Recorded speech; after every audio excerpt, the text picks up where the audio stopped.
Meet Muhammed Adnan Shihab, a 16 years old plus one commerce student from Kutiyari Koigud, driven by curiosity and a global outlook. With the dream of exploring the world, understanding diverse cultures, Adnan aspires to become a businessman who connects ideas across borders. Supported by his parents, Shihabuddin and Afra, he reflects an interest in people, patterns, and modern influences.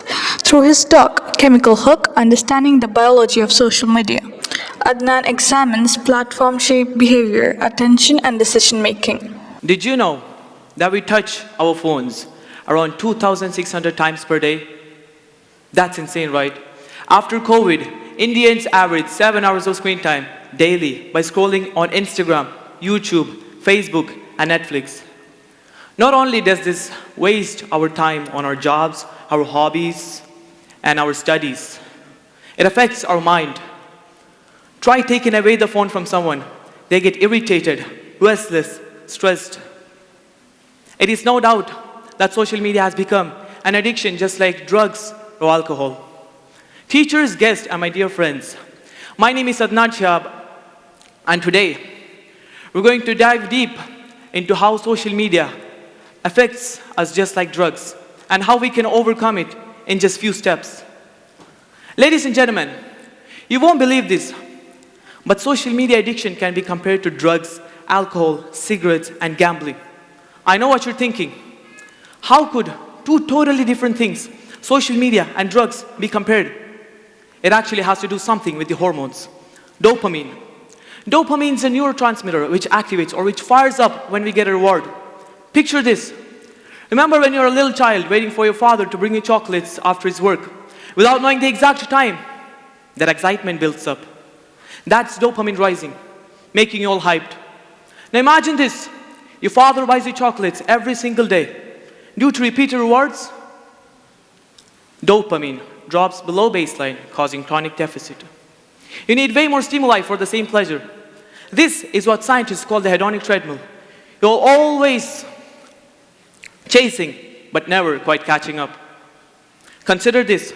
You pass the JEE exam. You're thrilled, you're happy, you start dancing, calling everyone. That's on the first day though. A month later, you still think you have the same joy compared to day one? Of course not. Ladies and gentlemen, social media is on the same line. Likes, comments, notifications trigger instant dopamine hits. 100 likes excite you at first. Soon you start craving more.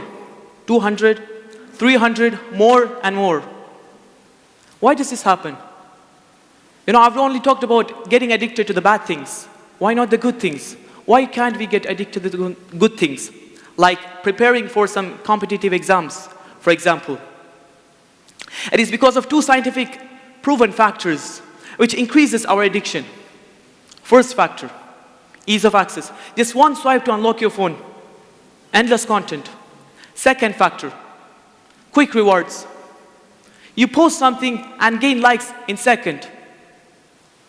Now these apps, they're not accidental. They're designed for addiction. Psychologists study your brain to perfect triggers.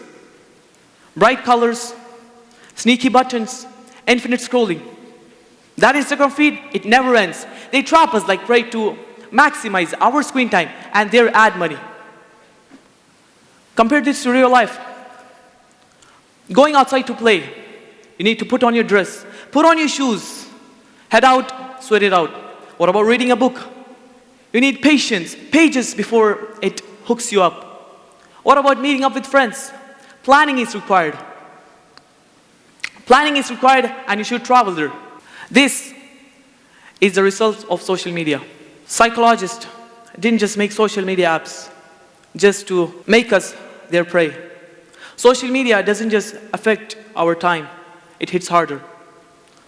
Seeing other stories, posts, and likes, it sparks instant depressions and creates insecurities.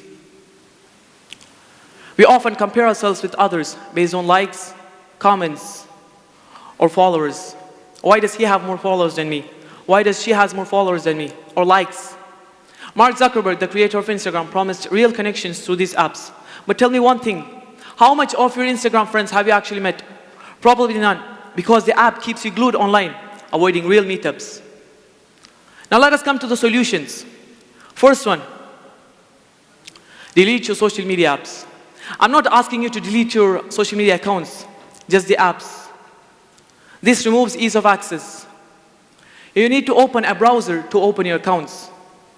Now if you're having heavy addiction, use a private browsing as it would require you to sign in and put in your password every single time.